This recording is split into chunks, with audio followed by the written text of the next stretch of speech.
Ela se casou com um homem que nunca havia visto antes. Não sabia o tom da voz dele, não conhecia o jeito que ele andava. Não sabia se seus olhos eram claros ou escuros, se ele sorria com facilidade ou carregava o rosto fechado como uma porta velha que ninguém mais tinha chave. Sabia apenas o sobrenome, Vasconcelos, e que ele era dono de uma fazenda chamada Boa Esperança, numa pequena vila chamada Pedra Branca. E mesmo assim, ou talvez por causa de tudo isso, por causa desse começo que parecia impossível, aquele casamento se tornou a mais linda história de amor que o interior de Minas Gerais já conheceu. Você consegue imaginar isso? Chegar à porta de uma casa que nunca viu, com uma mala pequena e o coração batendo mais forte do que deveria, sabendo que o homem do outro lado daquela porta era seu marido, que você ia dormir sob o mesmo teto que ele, comer a mesma mesa, talvez viver a vida inteira ao lado de alguém cujo rosto você nunca tinha visto. Não por escolha, não por amor, não por nada além de uma palavra que seu pai deu a um homem enquanto você dormia sem saber de nada. E o mais estranho, o que ninguém poderia prever, é que foi exatamente esse começo impossível que deu origem a algo extraordinário. Porque nem sempre os começos mais lindos levam aos melhores fins. Às vezes, é justamente o começo mais difícil que nos entrega o amor mais verdadeiro. Isso aconteceu em outubro de 1924, no interior de Minas Gerais, numa pequena vila chamada Pedra Branca, encravada entre morros de quartzito branco que faiscavam sob o sol da tarde e fazendas de café que o tempo e as dívidas estavam devorando aos poucos. Era um Brasil que ainda cheirava a terra molhada e querosene, onde as notícias chegavam dias depois dos acontecimentos, onde as histórias de amor duravam a vida toda, ou então destruíam tudo que tocavam. Se você está aqui comigo agora, me conta nos comentários de onde você está assistindo. Pode ser do interior, pode ser da cidade, pode ser de outro estado, de outro país até. Me conta. Adoro saber de onde vêm as pessoas que me acompanham. E se você ainda não está inscrito nesse canal, se inscreve agora, porque as histórias que você vai encontrar aqui são desse tipo, do tipo que fazem o coração apertar e aquecer ao mesmo tempo. Agora deixa eu te contar tudo desde o começo.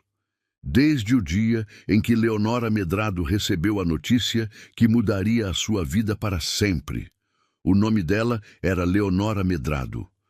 Tinha 21 anos, cabelos castanhos escuros que sua mãe sempre chamou de cor de terra boa, e uma teimosia que qualquer pessoa da família Medrado reconhecia como marca registrada. Não era o tipo de mulher que abaixava a cabeça sem ao menos olhar nos olhos de quem exigia isso dela.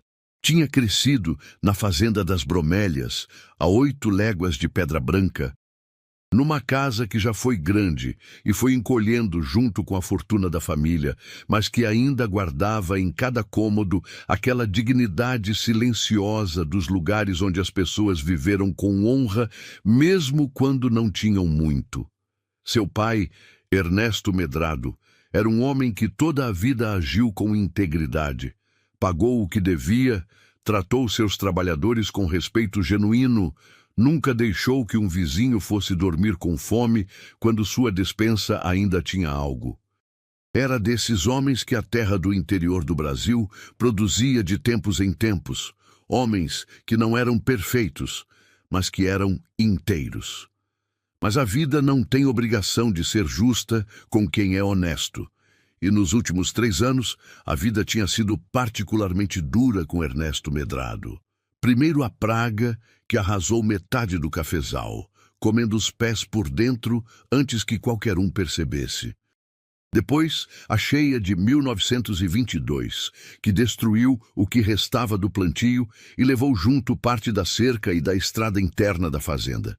Depois, a doença, uma febre que o acamou por quase 2 meses e que, mesmo quando foi embora, deixou para trás um homem visivelmente mais fraco, mais lento, com uma palidez que a mulher do curandeiro chamou de palidez de quem lutou e ainda está lutando. Leonora tinha sido a filha que ficou. Tinha mais duas irmãs, Beatriz, casada em Barbacena havia 3 anos, e Dulce, que foi morar com uma tia em Belo Horizonte quando as coisas apertaram demais. Dulce tinha 18 anos quando foi, e Leonora a abraçou na porta com a certeza de que estava fazendo a coisa certa. A tia Cândida tinha condições, tinha espaço, e Dulce sempre foi a que mais precisava de segurança ao redor. Leonora ficou porque era Leonora, porque não sabia ser de outra forma, porque seu pai precisava de alguém que ficasse, e ela era esse alguém, não por obrigação e nem por falta de opção, mas por aquele amor filial que se parece com escolha mesmo quando não é. Foram anos duros esses 3. Leonora aprendeu a fazer mais com menos, a negociar com fornecedores que olhavam para ela como se uma mulher jovem não fosse interlocutora à altura, a administrar a casa com a precisão de quem sabe que não há margem para desperdício. Aprendeu também a ler o silêncio do pai, e havia muitos silêncios nesses anos. Silêncios de preocupação, silêncios de vergonha, silêncios de quem está carregando um peso que ainda não encontrou o momento certo para dividir. Foi numa tarde de sábado, com o sol já descendo atrás dos morros e o quintal cheirando a manjericão e fumaça de lenha, que Ernesto a chamou para conversar na varanda. Ele estava sentado na cadeira de balanço de sempre, com os pés descansando no corrimão de madeira rachada e um pedaço de papel dobrado em 4 nas mãos. Havia no rosto dele uma expressão que Leonora só havia visto uma vez antes, quando a mãe tinha morrido 6 anos atrás. Era a expressão de quem precisa contar uma coisa difícil e já sabe que não tem jeito de suavizar. Leonora sentou na cadeira ao lado dele. Esperou. Conhecia o silêncio do pai. Sabia distinguir o silêncio de quem está pensando do silêncio de quem está reunindo coragem. Esse era o segundo tipo. Ernesto começou falando de Heitor Vasconcelos. Disse que o conhecia há muitos anos. Desde antes de Leonora nascer, na verdade, desde os tempos em que ambos eram jovens, e o mundo parecia uma coisa maleável que a força de vontade conseguia moldar. Tinham se conhecido numa situação difícil, não entrou em detalhes, e haviam saído dessa situação com a certeza de que o outro era o tipo de homem que não abandona quando as coisas ficam duras. Amigos de verdade, do tipo raro. Com os anos, tinham se afastado, como acontece quando a vida vai puxando cada um para o seu lado. Mas a amizade nunca tinha morrido de verdade, só adormecido. Leonora ouviu tudo isso com atenção, sem entender ainda para onde aquilo estava indo. Ficou olhando para as mãos do pai, as mãos grandes, marcadas de trabalho, que agora pareciam mais leves do que costumavam, como se a doença tivesse levado junto uma parte do peso que elas carregavam. E então, Ernesto disse a parte difícil. Heitor Vasconcelos queria se casar. Tinha ficado viúvo havia 4 anos, era dono de uma fazenda próspera em Pedra Branca, e estava num momento da vida em que precisava de uma companheira, alguém honesta, de boa família, de caráter sólido. Tinha escrito ao amigo Ernesto, perguntando com todo o respeito se Leonora estaria disponível para esse casamento. E Ernesto tinha dito que sim. Leonora ficou quieta por um tempo longo. Longo o suficiente para que o sabiá no limoeiro cantasse 2 vezes e o vento movesse as folhas do pé de bananeira na esquina do quintal. Então, ela perguntou ao pai, com a voz mais calma que conseguiu reunir, se ele tinha aceitado por conta dela ou por conta das dívidas. Ernesto fechou os olhos por um momento. Quando os abriu, havia neles uma honestidade que doía de tão nua. Disse que não seria honesto se dissesse que as dívidas não tinham entrado na conta. Havia um credor em Barbacena que estava prestes a tomar a terra. A fazenda que o pai dele tinha construído pedra por pedra, a terra que carregava o nome Medrado, havia décadas. Heitor, ao saber disso pela carta, porque Ernesto tinha lhe contado como se conta a um amigo verdadeiro, tinha oferecido cobrir as dívidas, não como pagamento por Leonora. Ernesto foi muito claro nisso, mas como gesto de amizade antiga entre dois homens que se respeitavam. A oferta tinha sido feita antes mesmo do pedido de casamento, separada, sem condição. E então, Ernesto desdobrou o papel que tinha nas mãos e leu em voz alta um trecho da carta de Heitor.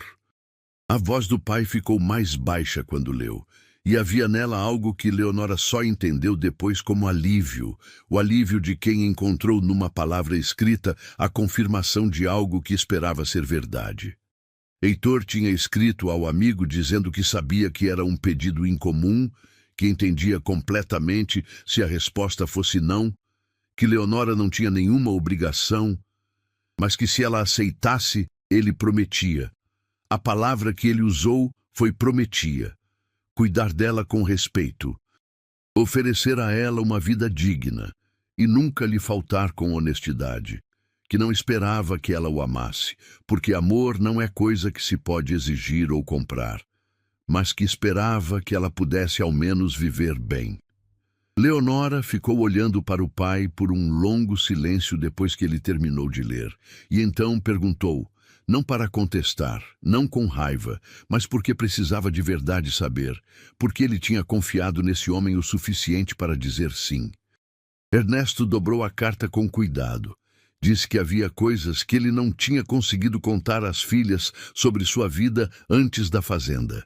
Que Heitor tinha sido, num momento muito difícil, a pessoa que ficou quando todos os outros foram. Que não devia a ele nada em termos financeiros, tinham acertado as contas da vida há muito tempo, mas que devia a ele uma certeza, a certeza de que Heitor Vasconcelos era o tipo de homem que honra a palavra que dá. E que isso, acreditava ele com todo o que tinha sobrado da sua saúde e da sua clareza, valia mais do que a maioria das coisas que a vida oferece. Leonora não respondeu naquela noite. Ficou até tarde na varanda, sozinha depois que o pai foi dormir, com a escuridão do campo ao redor e o canto dos grilos enchendo o silêncio como água enchendo um pote. O céu de outubro estava absurdamente cheio de estrelas. Um desses céus do interior de Minas que a cidade nunca vai conseguir imitar. Pensou em recusar, pensou em como seria recusar. O que aconteceria com o pai, com a fazenda, com o pouco que ainda restava daquele lugar, que era o único chão que ela conhecia. Pensou na promessa contida nas palavras da carta de Heitor, no cuidado de quem escreve para não assustar uma desconhecida. Pensou na mãe, que tinha morrido amando um homem honesto e que sempre disse que honestidade vale mais do que qualquer brilho que se apague com o tempo. Na manhã seguinte, quando Ernesto desceu para o café, Leonora estava sentada à mesa com uma xícara nas mãos e os olhos que não tinham dormido bem, mas que estavam firmes. Disse apenas que precisaria de ajuda para preparar as roupas que ia levar. Nos 30 dias que se seguiram, Leonora não chorou. Não porque não quisesse, mas porque havia algo dentro dela, uma parte tímida e curiosa que ela mal admitia para si mesma, que queria saber. Queria saber quem era aquele homem que escrevia cartas com tanto cuidado para não assustar uma estranha. Queria saber o que havia por trás do sobrenome, por trás da fazenda, por trás dos rumores que chegaram aos seus ouvidos pela prima Dalva. Que o homem era frio, que a primeira esposa tinha morrido de desgosto, que os empregados o temiam. Rumores tinham o tamanho que quem conta precisava que tivessem. Leonora queria os fatos. O dia da partida chegou numa manhã de terça-feira, com o céu de outubro cor de cobre nas bordas e o ar cheirando a terra seca e eucalipto. Ernesto ajudou a carregar a mala até a carroça que levaria Leonora até a estrada onde a diligência de Pedra Branca passava. Estava em pé na beira do caminho de terra batida, com o chapéu nas mãos e a expressão que os pais têm quando sabem que estão deixando alguém ir, mas não conseguem parar de checar se havia ainda alguma coisa que poderiam ter feito diferente. Leonora desceu da carroça antes que o animal arrancasse. Foi até o pai. Não disse nada, apenas o abraçou, com toda a força que tinha, sentindo sob os braços o quanto ele tinha emagrecido nos últimos meses, sentindo o cheiro de álcool de farmácia e sabão de coco, que era o cheiro dele de sempre. Ficaram assim por um momento inteiro, pai e filha, com o campo ao redor e o passarinho cantando lá longe como se não soubesse o peso do que estava acontecendo.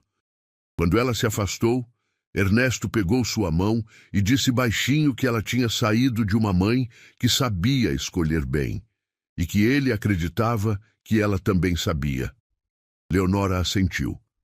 Subiu na carroça e não olhou para trás.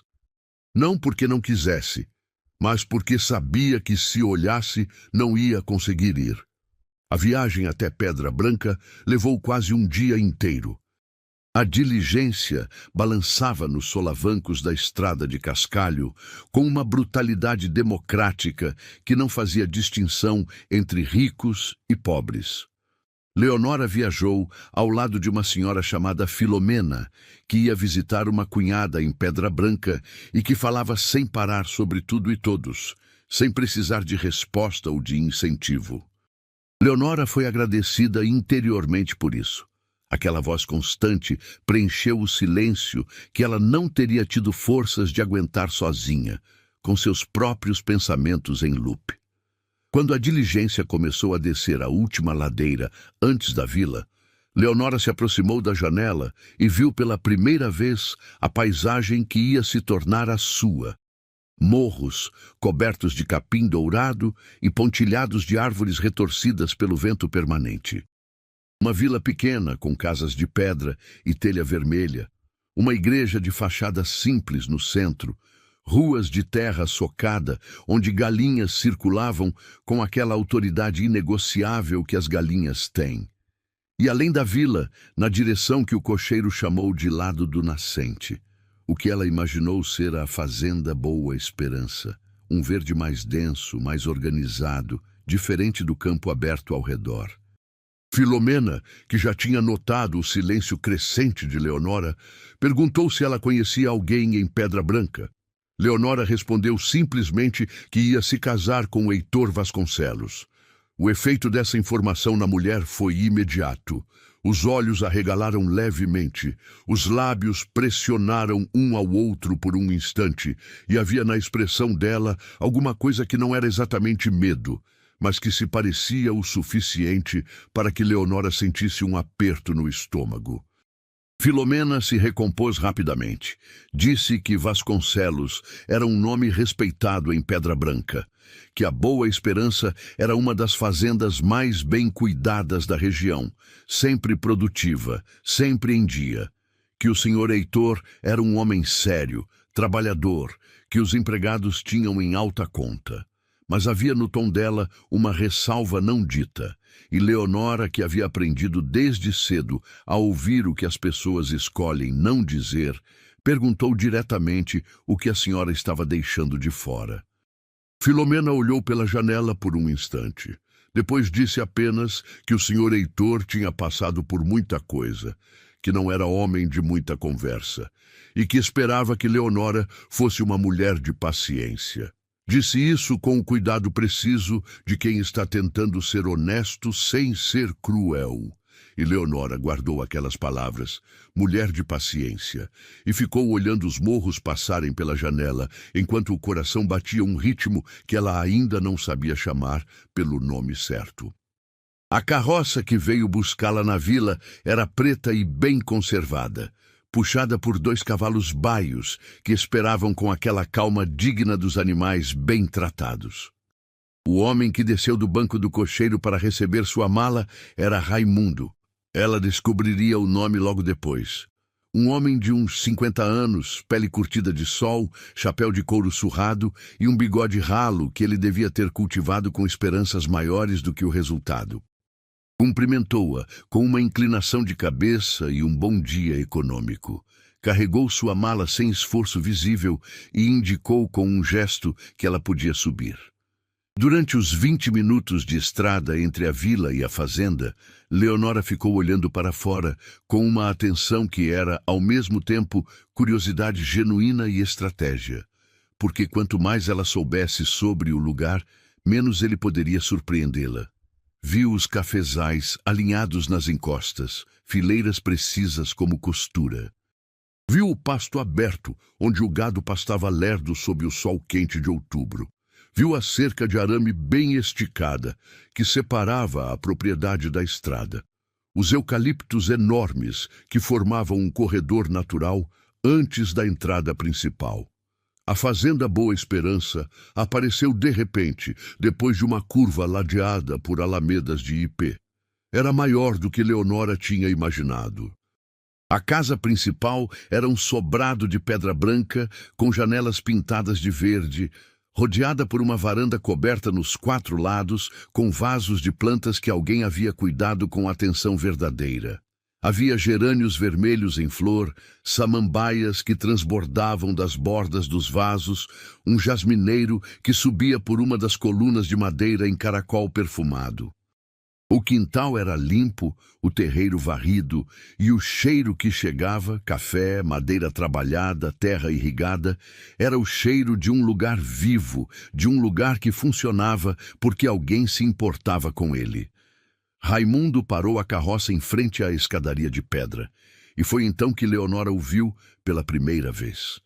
Heitor Vasconcelos estava parado no alto da escadaria, os braços cruzados sobre o peito contra a luz da tarde que chegava de lado e transformava tudo em tons de âmbar e ferrugem. Era mais alto do que ela tinha imaginado. Ou talvez parecesse mais alto por conta de onde estava ou por conta de como segurava o corpo, aquela postura de quem não precisa de apoio para permanecer de pé. Tinha cabelos escuros, com o começo de prata nas têmporas, a pele bronzeada de quem passa mais tempo no campo do que em qualquer lugar coberto, e uma postura que não era arrogância. Leonora distinguia a arrogância, tinha aprendido isso cedo, mas que também não era relaxamento. Era a postura de um homem que aprendeu a carregar o próprio peso sem fazer disso um espetáculo. Tinha 33 anos. Mas carregava-os de forma que não se sabia ao certo se pareciam mais ou menos. Dependia da luz, dependia do ângulo, dependia de algo nos olhos que Leonora, naquele primeiro momento, não conseguiu classificar. Ele desceu os degraus com passos medidos. Parou à frente dela. Os olhos eram castanho escuros, quase negros, e havia neles algo que ela não esperava. Não a frieza que os rumores tinham sugerido, mas algo mais próximo de cautela. O cuidado de quem já foi surpreendido antes e aprendeu a verificar antes de confiar. Havia também, ela notou porque prestou atenção, uma tensão mínima no maxilar, como se ele estivesse segurando alguma coisa que poderia vazar se não ficasse de guarda. Cumprimentou-a, chamando-a de Senhorita Leonora, com uma voz grave que soava como se ele pesasse cada sílaba antes de soltá-la. Disse que a viagem devia ter sido cansativa e que o quarto já estava preparado. Não disse nada além disso. Não fez nenhum gesto excessivo, não tentou criar uma leveza que não existia naquele momento entre dois estranhos numa situação impossível. Apenas disse o que era necessário, com a precisão de quem não desperdiça palavra nem movimento. Leonora o olhou nos olhos por um segundo inteiro, um segundo longo, daqueles que parecem durar mais do que são, e respondeu que a viagem havia sido tranquila e que agradecia a atenção. Depois seguiu Raimundo, que já tinha pego sua mala e estava subindo a escada com aquele passo constante de quem conhece cada degrau de cor. Dentro da casa, o cheiro mudou. Tornou-se mais pesado, mais velho, com aquele aroma inconfundível de madeira envernizada, livros e tempo acumulado que os sobrados antigos do interior carregam como uma assinatura. A sala de entrada tinha piso de taco escuro brilhante, paredes caiadas de branco com molduras de madeira escura, e numa das paredes havia uma estante enorme, cheia de livros organizados com um cuidado quase excessivo. Fileiras precisas, agrupadas por tamanho, os volumes com as lombadas voltadas para fora em ângulo uniforme. Leonora passou os olhos pela estante enquanto subia. Havia livros de agronomia, de história do Brasil, de poesia, alguns com capas gastas de tanto serem manuseados. Um deles, ela notou, estava com um marcador de couro preso entre as páginas. O quarto que lhe foi destinado ficava no fim do corredor do andar de cima. Era simples, mas limpo com o capricho de quem se preparou. Cama de madeira escura com colchão coberto de lençóis brancos passados a ferro, uma comodinha com espelho de moldura dourada desbotada, uma janela com veneziana verde que dava para o quintal dos fundos. Numa mesinha ao lado da cama havia um jarro de água e um copo de vidro. E sobre o criado mudo, uma flor. Uma única flor amarela de ipê, colocada ali com uma descrição que poderia ser coincidência, mas que Leonora escolheu não tratar como coincidência. Raimundo deixou a mala, disse que o jantar era às 6 e saiu fechando a porta com o mesmo cuidado silencioso com que fazia tudo. Leonora ficou sozinha no quarto, sentou na beira da cama, olhou ao redor. Passou os dedos pela madeira da comodinha, que era fria e lisa. Respirou fundo, 1, 2 vezes, e então foi até a janela, abriu a veneziana e ficou olhando para o quintal dos fundos. Um limoeiro carregado de frutos verdes, uma figueira antiga com o tronco grosso inclinado, um canteiro de ervas plantado com precisão geométrica, e além disso tudo, o campo se abrindo até o horizonte cor de ferrugem. Era o lugar agora. Não era o que ela tinha imaginado. Não era pior nem melhor. Era diferente. E diferente era algo com que Leonora sempre soubera lidar melhor do que a maioria das pessoas. Foi Graça que ela encontrou quando desceu para o jantar. Graça tinha uns 45 anos. Era uma mulher larga e firme, de avental cinza amarrado na cintura, com o nó de quem amarra pela milionésima vez, sem precisar pensar, e mãos de quem trabalha com fogo e com terra há décadas, mãos que sabiam o que faziam. Tinha um rosto que não era bonito no sentido convencional, mas que era completamente honesto. Cada emoção passava por aquele rosto como água clara, sem filtro, sem cerimônia, sem o verniz que as pessoas aprendem a colocar quando querem parecer o que não são.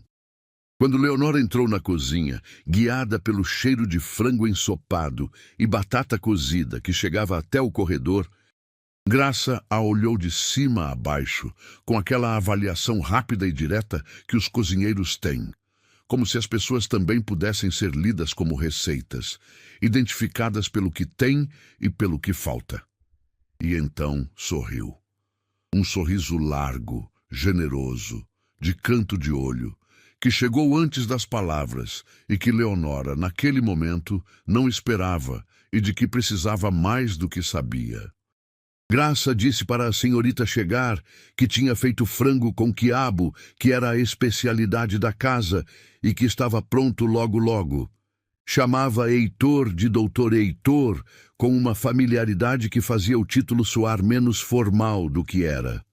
Mais como apelido carinhoso do que posição hierárquica. Leonora perguntou se poderia ajudar em alguma coisa. Graça parou de mexer a panela. Olhou para ela por um instante com uma expressão levemente surpresa. Surpresa do tipo bom. E disse que não era preciso que a senhorita descansasse. Mas havia no olhar dela algo que mudou naquele momento. Uma avaliação revisada. Uma abertura pequena, mas real. Como quando uma janela que estava fechada de leve é empurrada pela brisa e revela o quanto havia de ar do outro lado.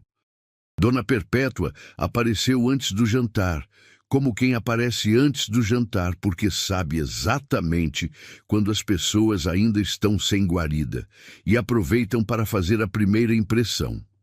Era a tia de Heitor por parte de mãe. Leonora descobriria depois que ela tinha se mudado para a Boa Esperança quando ficou viúva, 6 anos antes, e que nesse tempo havia se tornado uma espécie de governanta não oficial da casa, aquela presença onipresente que sabe onde tudo está e que acredita, com toda a convicção de quem nunca foi verdadeiramente contestado, que as coisas só funcionam como devem porque ela está ali para garantir. Tinha 58 anos, cabelos completamente brancos, presos num coque perfeito, roupas escuras e bem passadas, que cheiravam a lavanda e a um certo tipo de autoridade inabalável. Quando apareceu na porta da sala e encontrou Leonora, parou. A expressão que passou pelo rosto dela foi brevíssima. Um aperto, uma resistência, como quando o corpo reage a algo antes que a mente decida o que vai fazer com essa reação, antes de ser substituída por um sorriso que era tecnicamente correto em todos os detalhes e completamente frio em todos os outros.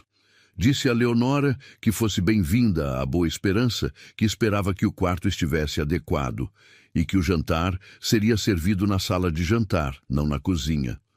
Disse esse último com uma delicadeza que era, na verdade, uma correção.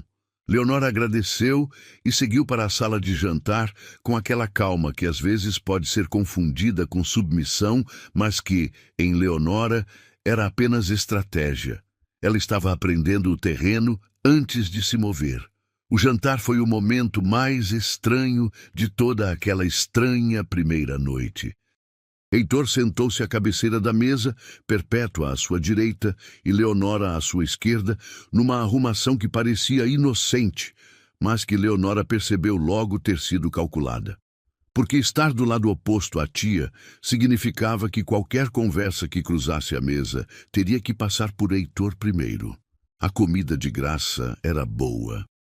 O frango estava macio e bem temperado com alho e louro. O quiabo não tinha baba. O arroz soltava os grãos com aquela preguiça elegante do arroz feito na proporção certa. Mas Leonora mal prestou atenção no gosto, porque estava prestando atenção em tudo mais. Em como Heitor segurava os talheres, com firmeza, mas sem brutalidade.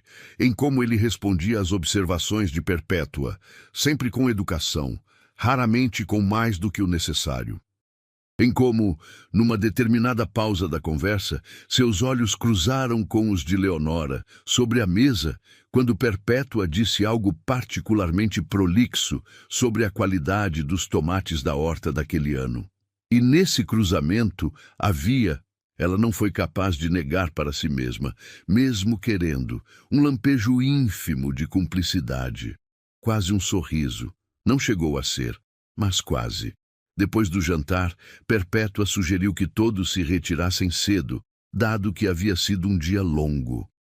Heitor disse apenas que concordava e desejou uma boa noite a Leonora, chamando-a novamente de senhorita, com aquela voz grave que pesava cada sílaba. Leonora desejou boa noite a ambos e subiu para o quarto. Deitou na cama e ficou olhando para o teto de madeira escura com os olhos abertos. Ouvia lá fora o canto distante de uma coruja, o barulho do vento nas folhas do limoeiro e, de vez em quando, passos lentos no andar de baixo. Heitor, ela imaginou, que ainda estava acordado. Ficou tentando imaginar o que ele estava fazendo. Lendo, talvez.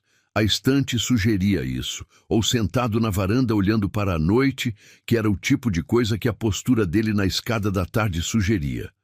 Um homem acostumado a ficar parado em lugares que davam vista e olhar para longe. Adormeceu sem perceber, com o pensamento ainda incompleto, e com a flor amarela sobre o criado mudo, sendo a última coisa que seus olhos tocaram antes de fechar. Na manhã seguinte, acordou com o canto do galo e a luz de outubro entrando pelas frestas da veneziana em listras douradas. Levou um momento para lembrar onde estava. Esse momento curto de desorientação que acontece nos primeiros dias em lugar novo, quando o corpo acorda antes que a memória se organize. E quando lembrou, não sentiu o medo que tinha esperado sentir. Sentiu algo mais próximo de uma cautela desperta. O estado de quem ainda não sabe o que está enfrentando, mas que decidiu encarar com os olhos abertos. Levantou, arrumou o cabelo na trança de sempre, vestiu uma roupa simples e foi até a porta do quarto. A xícara estava no chão, do lado de fora da porta. Uma xícara de barro escuro, do tipo que os tropeiros usavam, com café que ainda fumegava levemente. O que significava que havia sido deixada havia pouco. Não havia bilhete, não havia explicação, não havia nenhuma indicação de quem havia feito aquilo. Apenas o café, quente, do lado de fora da sua porta, antes de qualquer outra pessoa da casa estar em pé. Leonora ficou parada olhando para a xícara por um momento que durou mais do que deveria. E então se abaixou, pegou-a com as duas mãos, sentiu o calor da argila atravessar as palmas, levou até os lábios. O café era forte, levemente adoçado, e tinha aquele gosto que só o café feito com grão moído na hora tem. Um gosto que diz que alguém se deu ao trabalho. Ficou parada no corredor, tomando o café devagar, com a sensação estranha e inegável de que acabara de receber, da pessoa mais silenciosa que já tinha conhecido, uma palavra. As semanas que se seguiram foram como aprender uma nova língua. Tudo era compreensível em partes, mas o sentido completo ainda escapava quando ela tentava pegar. A Fazenda Boa Esperança tinha uma rotina que começava antes do sol e ia até depois que ele sumia. E Leonora começou a entender essa rotina pela observação, que sempre foi seu primeiro método. Observar antes de agir. Aprender o ritmo antes de tentar mudar qualquer coisa. Havia coisas pequenas que ela foi descobrindo, uma por uma, como quem encontra gavetas num armário que pensava conhecer. Que Graça sempre colocava uma folha de louro no feijão às terças-feiras, por tradição que ela não sabia explicar, mas que seguia com a convicção de quem acredita que tradições funcionam melhor quando não se tenta justificá-las. Que Raimundo chegava sempre 20 minutos antes do horário combinado, sem exceção, e ficava esperando do lado de fora, com o chapéu nas mãos, até o momento exato. Que havia um galo velho no galinheiro que cantava sempre 2 vezes. Uma antes do amanhecer e outra no meio da manhã, como se tivesse ficado confuso sobre o horário em algum momento da vida e nunca mais tivesse se corrigido. E que Heitor, toda segunda-feira de manhã, passava uns 15 minutos parado diante da estante da sala antes de escolher o livro que ia levar para o escritório naquela semana. Não era uma escolha rápida, era uma deliberação. Ele passava os olhos pelas lombadas com aquela concentração que ele dava a tudo. Inclinava a cabeça levemente para um lado, às vezes colocava a mão no dorso de um volume e depois retirava sem tirar da prateleira antes de finalmente escolher. Leonora o havia observado fazer isso 3 segundas-feiras seguidas, antes de perceber que estava observando com mais atenção do que o necessário. Havia também as noites, que eram diferentes das noites na fazenda das Bromélias, de um jeito que ela demorou a localizar. Na casa do pai, as noites tinham sempre o peso de tudo que não havia sido resolvido durante o dia. As contas, os problemas da lavoura, a saúde que ia e voltava. As noites na Boa Esperança tinham outra textura. Eram silenciosas também, mas era o silêncio de um lugar que havia feito o que precisava fazer naquele dia e podia descansar com consciência limpa. Leonora havia descoberto que esse tipo de silêncio era o mais difícil de encontrar e o mais fácil de não perceber quando se tem. Heitor partia para as lavouras logo cedo, antes do café da manhã, e só voltava para o almoço. Depois do almoço havia um período curto de papelada no escritório do andar de baixo. Ela via a luz acesa pela fresta da porta. E depois voltava para o campo até o final da tarde. Era um homem que trabalhava com o mesmo rigor que dedicava a tudo mais, sem exibição e sem reclamação. Leonora encontrou seu lugar na casa de forma orgânica, sem que ninguém precisasse dizer nada. Começou ajudando Graça na cozinha. não por obrigação, mas porque gostava e porque a cozinha era o lugar mais vivo da casa, o lugar onde as coisas aconteciam de forma real e tangível. Graça aceitou sua presença com a naturalidade de quem não desperdiça ajuda boa. Nas primeiras manhãs, não conversavam muito, trabalhavam lado a lado com o silêncio confortável de duas pessoas que já se entendem minimamente. Mas aos poucos, as palavras foram chegando. Primeiro sobre receitas e proporções, depois sobre a fazenda, depois sobre outras coisas. Foram também as semanas em que Leonora começou a conhecer as pequenas linguagens de Heitor Vasconcelos. Ele nunca perguntava diretamente se ela estava bem, mas todo dia havia o café pela manhã do lado de fora da porta. Uma semana depois da chegada, quando ela mencionou de passagem ao almoço que sentia falta de flores dentro de casa, mencionou para ninguém em particular, como quem pensa em voz alta sem esperar que ninguém ouça. Na manhã seguinte, havia um ramalhete de flores silvestres numa jarrazinha de barro em cima da mesinha do corredor. Sem recado, sem autoria assumida. Quando chovia à noite e o barulho na telha ficava alto, havia um livro que aparecia do lado de fora da porta, com um marcador de couro numa página específica. Não era sempre que chovia, e não era sempre que o livro aparecia, mas havia uma consistência naquilo, uma lógica que ela foi decifrando aos poucos. Os livros eram escolhidos. Não eram aleatórios, eram sobre viagens, sobre lugares distantes, sobre paisagens que a imaginação poderia habitar quando o presente estava pesado. Perpétua, por sua vez, estava construindo território.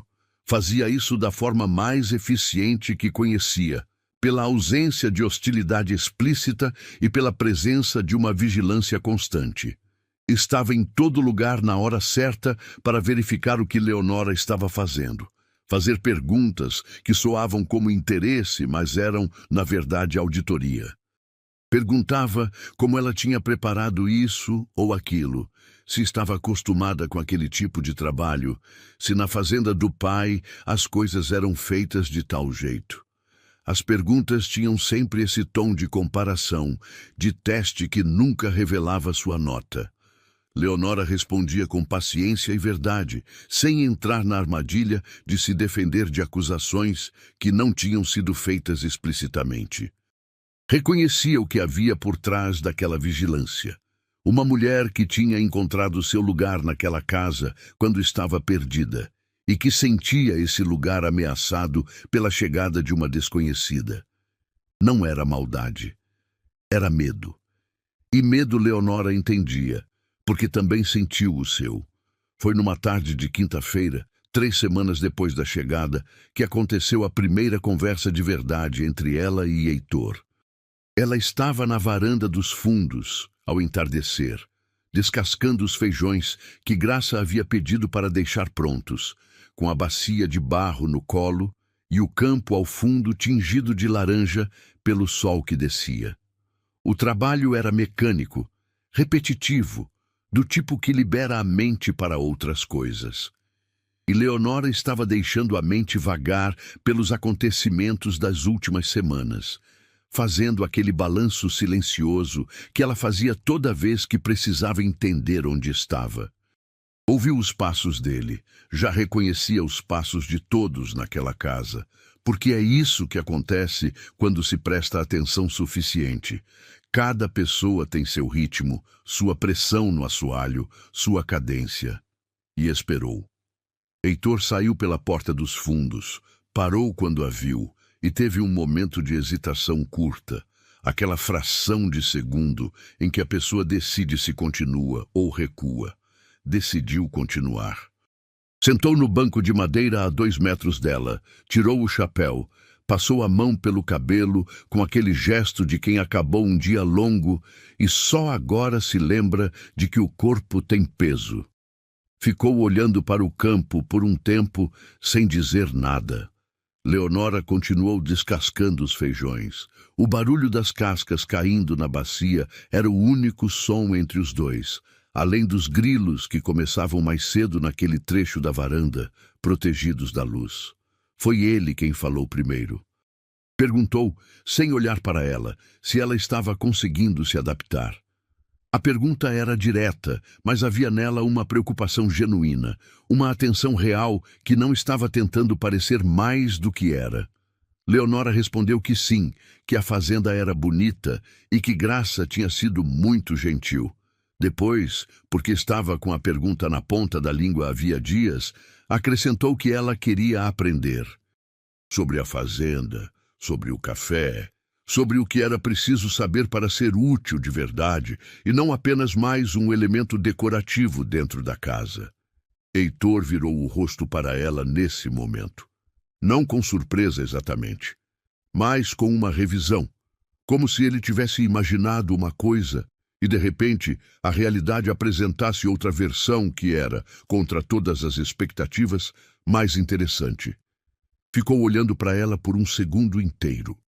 E então disse que ela poderia perguntar ao Raimundo que o capataz sabia mais sobre a fazenda do que ele mesmo em vários aspectos e que ele não se importaria nem um pouco se ela quisesse acompanhar o trabalho de perto algum dia.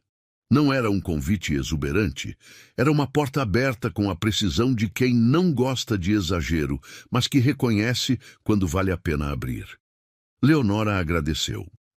E então, porque o silêncio entre os dois estava ficando mais confortável do que ela esperava, e porque havia algo naquela tarde laranja que deixava as perguntas mais fáceis de fazer, perguntou se ele gostava de poesia. Perguntou porque os livros que apareciam do lado de fora da porta tinham sempre, entre suas páginas, algum marcador que parava num poema. Não numa história, não num capítulo qualquer, num poema. Heitor ficou quieto por um momento. Olhou para o campo. E então disse que a poesia era a única forma de linguagem que ele achava completamente honesta. Que em prosa, as pessoas conseguiam construir ao redor do que queriam dizer. Criar estrutura suficiente para esconder a coisa mais importante. Em poesia, não havia espaço para isso. Tudo o que importava tinha que estar ali, em poucas palavras, sem refúgio. Leonora ficou com aquela resposta por um longo tempo depois que ele entrou. Ficou com ela enquanto terminava os feijões, enquanto subia para o quarto, enquanto o sol acabava de desaparecer e a noite de Minas chegava com aquela rapidez que o interior conhece e que a cidade esqueceu. Ficou com ela porque era a coisa mais pessoal que Heitor Vasconcelos havia dito para ela, e ela tinha a sensação de que não era o tipo de coisa que ele dizia com facilidade para muita gente. Era uma confissão pequena, mas real. E de uma pessoa como ele, uma confissão pequena carregava o peso de todas as maiores que ainda não tinham sido feitas. Naquela noite, quando subiu para o quarto e acendeu a lamparina de querosene, Leonora ficou olhando para a estante pequena que havia no quarto. Havia 3 livros que tinham aparecido desde a chegada, um a um, silenciosamente, como se a estante fosse sendo construída por mãos que não assumiam a autoria. Ela pegou o que estava mais acima, abriu no marcador de couro. O poema era de Cruz e Souza, e a estrofe onde o marcador havia sido colocado dizia que há silêncios que falam mais alto do que qualquer grito, e que quem aprende a ouvi-los aprende a língua mais difícil e mais verdadeira que existe. Leonora ficou olhando para aquelas linhas por muito tempo. Então fechou o livro com cuidado, colocou de volta na estante e começou a suspeitar, com aquela parte de si que sempre havia sido mais intuitiva do que ela admitia, que estava aprendendo a ler uma linguagem que havia estado ali desde o primeiro dia. Foi na manhã de uma quarta-feira, 5 semanas depois da chegada, que ela encontrou as cartas. Estava reorganizando o guarda-roupa do quarto, tentando criar mais espaço para as roupas de inverno que havia levado, quando percebeu que o fundo da gaveta de baixo tinha uma resistência estranha, como se houvesse algo embaixo do papel que forrava o fundo. Levantou o papel com cuidado e encontrou um maço de cartas amareladas, amarradas com uma fita de tecido desbotado que já tinha sido azul. Não eram cartas antigas ao ponto de serem frágeis. Eram antigas ao ponto de terem história. Leonora as segurou com as duas mãos e ficou olhando para o maço por um longo momento. A letra no envelope de cima era da sua mãe. A escrita da sua mãe. A mesma inclinação, a mesma forma de fazer o L maiúsculo com uma volta extra no final. Sem a menor sombra de dúvida. Sentou na beira da cama, com o coração batendo de uma forma que não sabia nomear. As cartas eram endereçadas a Ernesto Medrado, ao seu pai. Mas estavam aqui, na gaveta de um quarto da fazenda Boa Esperança. E havia, no envelope de cima, uma resposta. Uma carta de Ernesto para alguém cujo nome não estava no envelope, apenas as iniciais HV. As iniciais de Heitor Vasconcelos. Leonora colocou as cartas cuidadosamente na mesa, juntou o maço novamente, amarrou a fita e decidiu com a firmeza de quem tomou uma decisão antes de processar todos os detalhes que precisava de uma conversa. Desceu a escada com o maço na mão. Bateu na porta do escritório de Heitor, que estava fechada, mas não trancada. Ouviu um venha de dentro, grave e controlado. Entrou. Ele estava sentado atrás de uma mesa de madeira escura, coberta de papéis organizados com aquela precisão que era a marca de tudo que ele fazia. Quando a viu entrar com o maço nas mãos, algo mudou no rosto dele. Não foi surpresa, foi uma coisa mais complexa do que surpresa. Foi o reconhecimento de algo que ele sabia que ia acontecer mais cedo ou mais tarde. Leonora colocou o maço sobre a mesa com delicadeza. Disse que tinha encontrado isso na gaveta do quarto e que a letra da sua mãe era inconfundível e que ela precisava entender o que aquilo significava. Heitor olhou para o maço por um longo momento e então disse para ela sentar. Ela sentou na cadeira do outro lado da mesa, com as mãos no colo, e esperou com aquela paciência que havia aprendido a ter. A paciência de quem sabe que forçar não adianta, que a verdade só vem quando está pronta. Heitor passou a mão pelo cabelo antes de começar. Disse que havia coisas sobre a amizade entre ele e Ernesto que ela não sabia, que as cartas tinham chegado à Boa Esperança anos antes. Seu pai as havia enviado numa época em que Heitor estava passando por algo muito difícil e que a voz de Ernesto Medrado, mesmo em forma de carta, tinha sido importante. Tinha guardado as cartas porque as cartas de Ernesto sempre valiam ser guardadas. E quando o acordo de casamento foi feito, quando o quarto havia sido preparado para ela, alguém... Ele acreditava que Raimundo, que às vezes tinha ideias que pareciam descabidas e depois mostravam ter alguma lógica, havia colocado as cartas ali, para que ela soubesse que havia uma história antes da história dela, que ela não estava chegando num lugar estranho, estava chegando num lugar onde o nome da sua família já havia passado. Leonora ficou olhando para ele enquanto ele falava. E então perguntou o que estava escrito nessas cartas, não como acusação, como uma filha que quer entender o pai que ela amava. Heitor olhou para as cartas por um momento. Depois desatou a fita com cuidado e separou as cartas de Ernesto das outras. Colocou-as diante de Leonora e disse que eram dela, que sempre foram dela. Leonora as levou para o quarto. Passou a tarde inteira lendo, com a lamparina acesa mesmo sendo ainda dia, porque a luz da janela não era suficiente para o tamanho do que estava nas páginas. Leu sobre uma amizade entre dois jovens que haviam passado por algo difícil juntos, uma situação que o pai nunca detalhou, mas que havia criado entre os dois um vínculo que o tempo não soube apagar. Leu sobre os anos de distância, e como Ernesto escrevia de tempos em tempos para contar como a vida estava indo. Leu sobre sua mãe, descrita pelo pai com um amor que ela conhecia, mas que nunca havia visto escrito dessa forma. Tão direto, tão sem adorno. Leu sobre ela mesma, sobre Beatriz e Dulce. sobre as filhas que Ernesto descrevia com o orgulho desajeitado dos pais que não sabem que o filho está lendo. Havia uma carta que descrevia Leonora como a filha que ficou. Ernesto escrevia ao amigo que essa filha, de todas as três, era a que mais puxava a ele. Não nas formas, porque Leonora era mais bonita e mais alta e tinha o jeito da mãe, mas na substância. Na teimosia que não era cabeça dura, mas convicção. Na paciência que não era submissão, mas estratégia. Na forma como ela olhava para as coisas antes de tocá-las, querendo entender antes de agir. E havia no final dessa carta uma frase que Leonora leu 3 vezes, com aquele cuidado de quem quer ter certeza de que entendeu direito. Ernesto havia escrito ao amigo que esperava que, quando o dia chegasse, ele soubesse ver o que havia nela.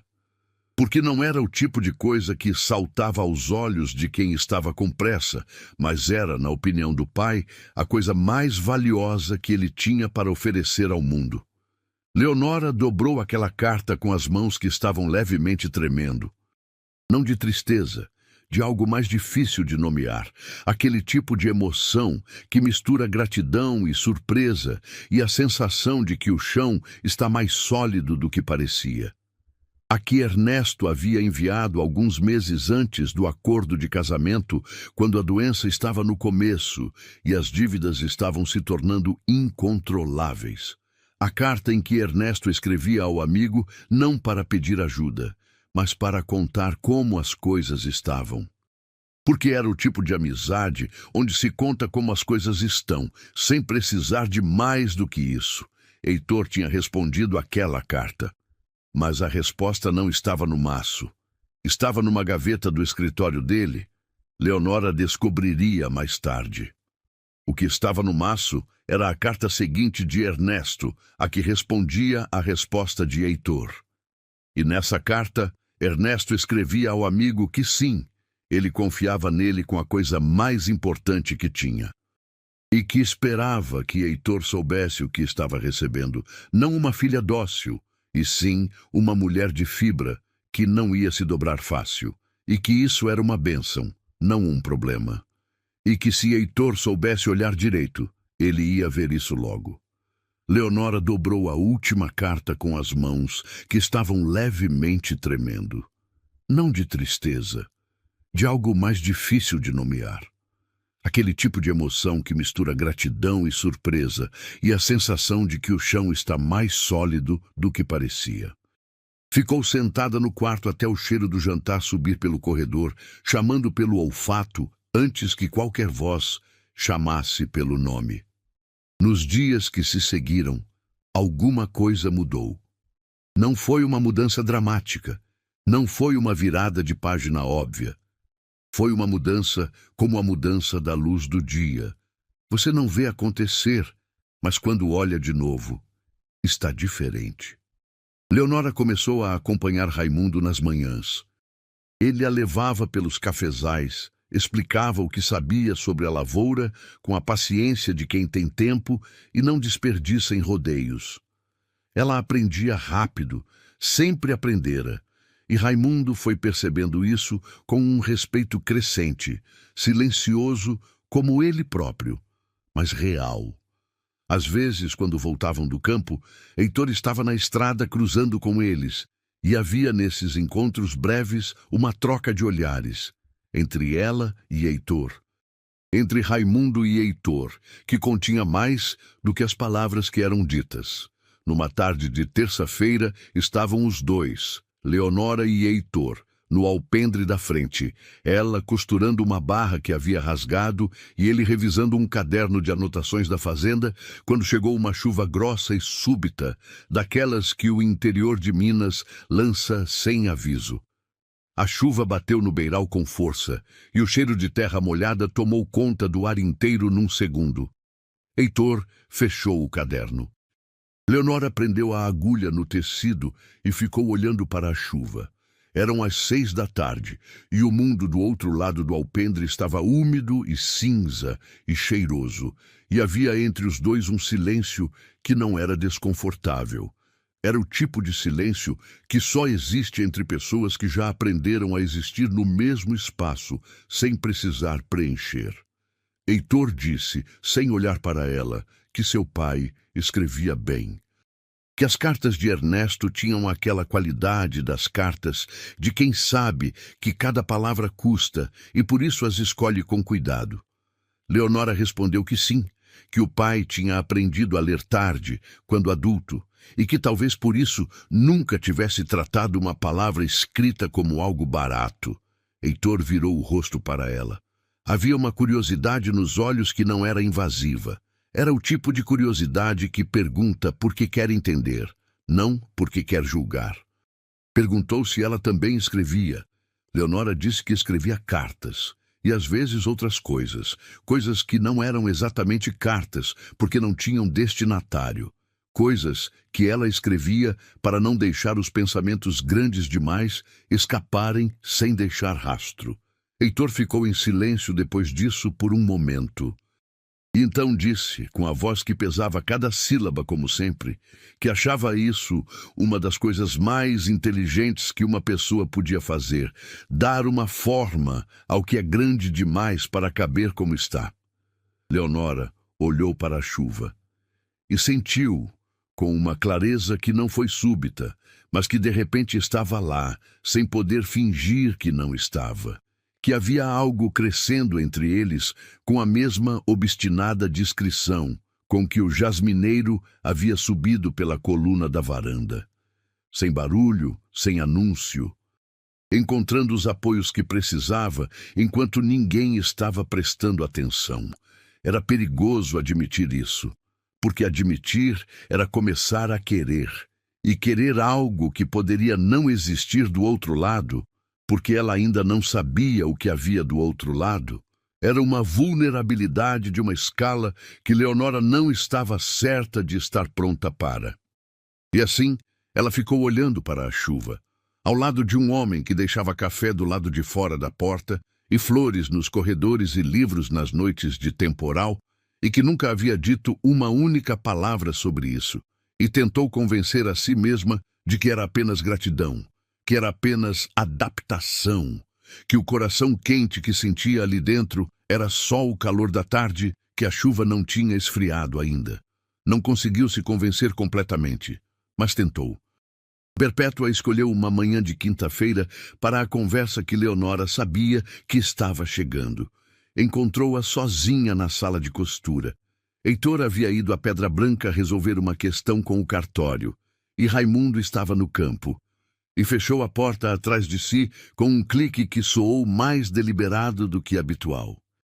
Sentou na poltrona em frente à cadeira onde Leonora estava.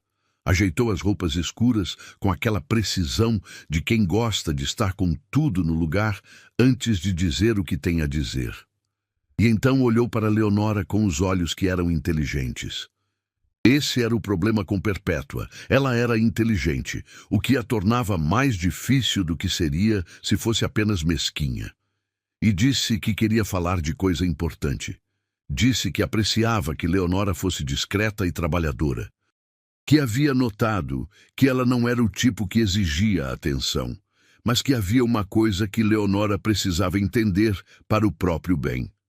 Heitor nunca havia superado a morte de Amélia, que a primeira esposa havia sido uma mulher de qualidade rara e que a ausência dela havia deixado uma marca que não fechava, que Leonora poderia se confortar sabendo que a fazenda era próspera e que ela seria tratada com respeito, mas que esperasse mais do que isso seria machucar-se sem necessidade. Disse tudo isso com o tom de quem está fazendo um favor, o tom mais difícil de rebater, porque qualquer reação que não seja gratidão pode ser apresentada como ingratidão. Leonora a ouviu até o fim. Depois dobrou com cuidado o pano que tinha nas mãos, colocou sobre a mesa ao lado e disse que agradecia a sinceridade. E então perguntou com uma tranquilidade que custou mais do que parecia, o que Amélia era para Perpétua. Se eram próximas. A pergunta desarmou Perpétua por um segundo.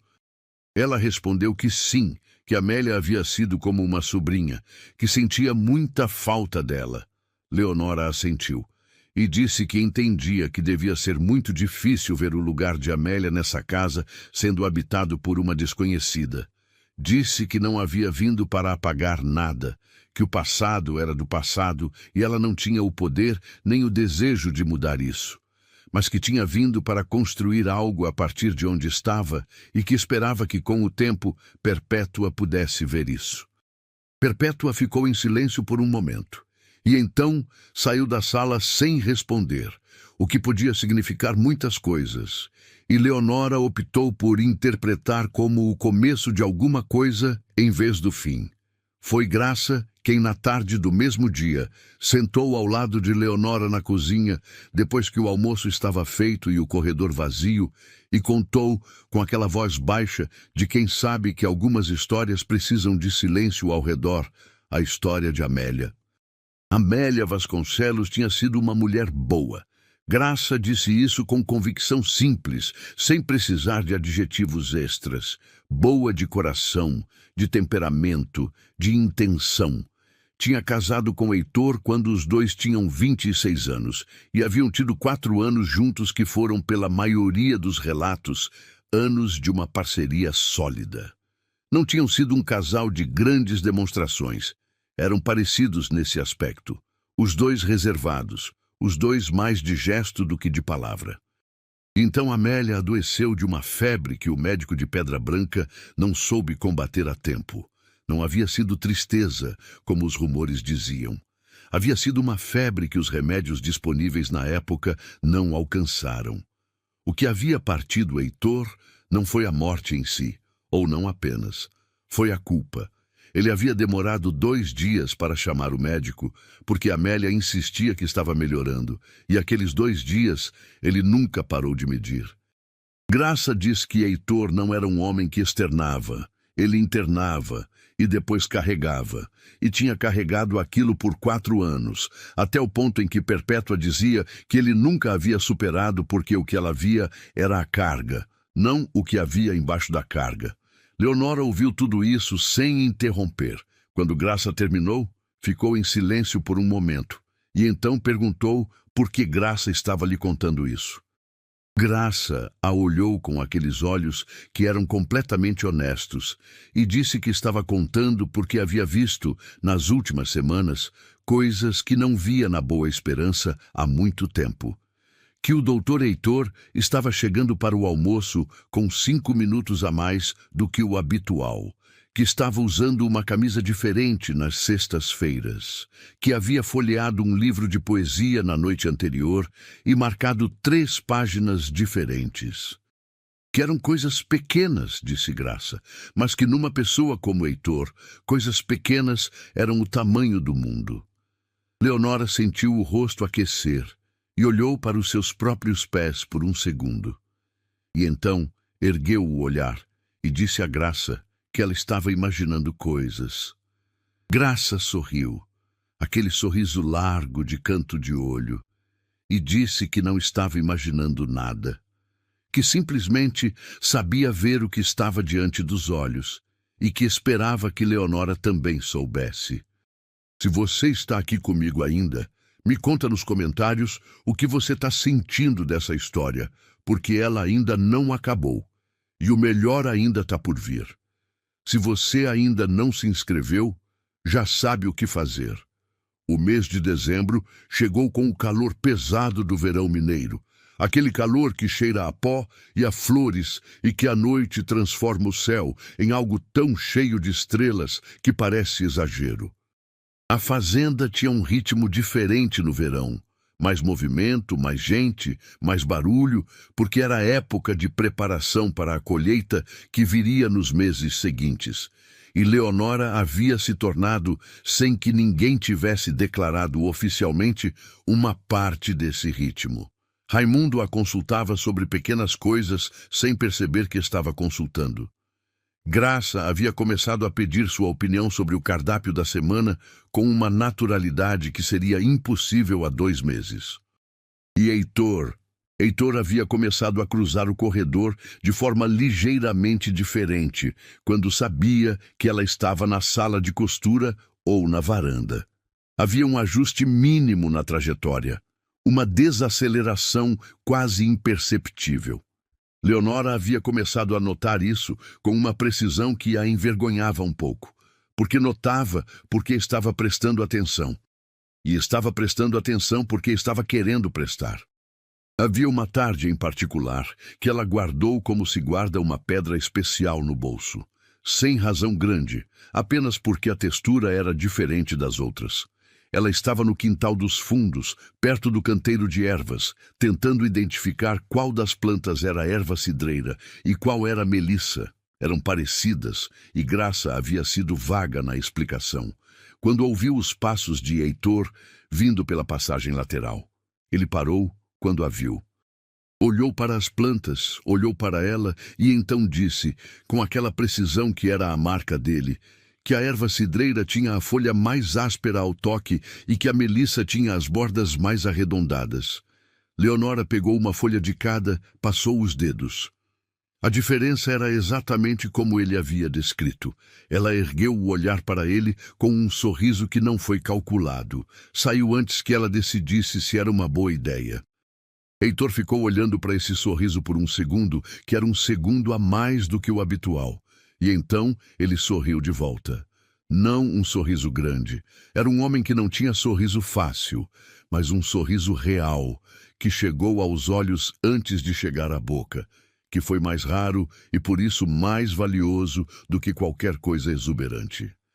Leonora voltou para dentro antes que qualquer um dos dois precisasse dizer algo que pudesse estragar aquele momento, e ficou com o cheiro de melissa nos dedos por toda a tarde. Havia um livro que havia aparecido do lado de fora da porta há uma semana, diferente dos outros. Os outros eram de viagem, de história, de ficção com lugares distantes. Esse era um livro fino de poesia. Fernando Pessoa, mensagem, e o marcador de couro estava numa estrofe que dizia: "Não sou nada. Nunca serei nada. Não posso querer ser nada. A parte isso, tenho em mim todos os sonhos do mundo." Leonora havia lido aquela estrofe muitas vezes e havia começado a suspeitar que os livros não eram escolhidos ao acaso, que havia neles uma intenção, não de romantismo declarado, porque esse não era o idioma de Heitor, mas de uma tentativa de dizer algo que ele não sabia como dizer em conversa direta.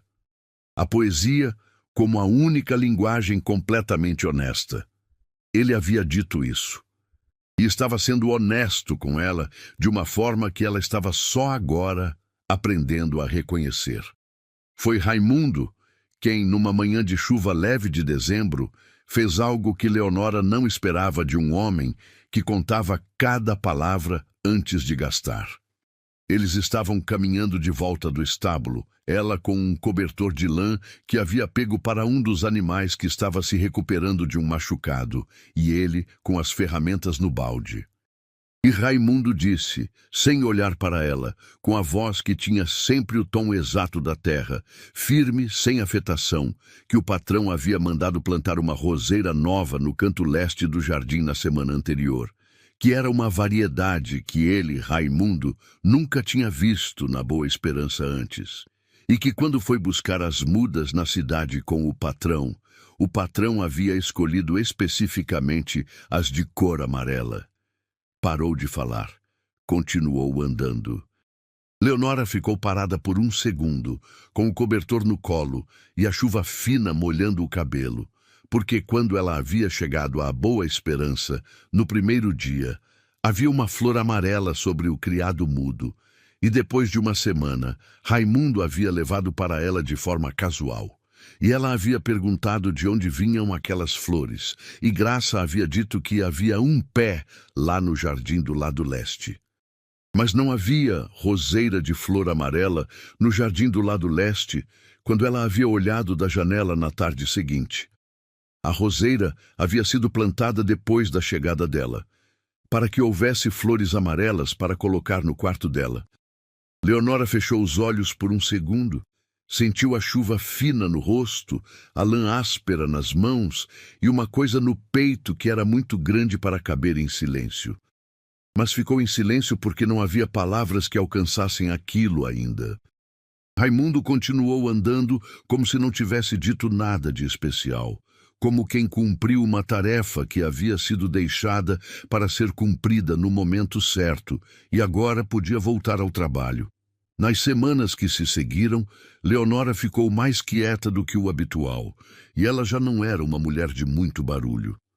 Ficou quieta porque estava pensando, porque estava mapeando os gestos que havia recebido desde o começo e percebendo o quanto havia ali que ela havia preferido não ver por precaução, por medo de se enganar, por aquele instinto de autopreservação que às vezes protege e às vezes só atrasa o inevitável.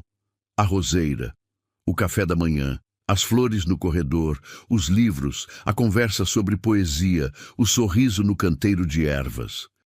O cobertor que ela havia encontrado uma manhã sobre si mesma no alpendre, onde havia adormecido lendo sem perceber, com a lamparina ainda acesa e a noite já avançada. Eram muitos gestos. Eram gestos de uma língua coerente, de uma intenção consistente. Eram gestos de um homem que não sabia pedir, mas que sabia dar, e que havia começado a dar desde o primeiro dia com a esperança de que alguém aprendesse a receber. Leonora havia aprendido. Estava aprendendo. E o que ela sentiu quando essa clareza se instalou de vez não foi leveza, foi peso. O peso bom das coisas que importam de verdade. Foi numa tarde de segunda-feira de janeiro, com o calor do verão no pico e as cigarras fazendo barulho suficiente para abafar qualquer pensamento que não fosse suficientemente forte, que Heitor a chamou para conversar no escritório. Ela veio com aquela calma que havia desenvolvido ao longo dos meses.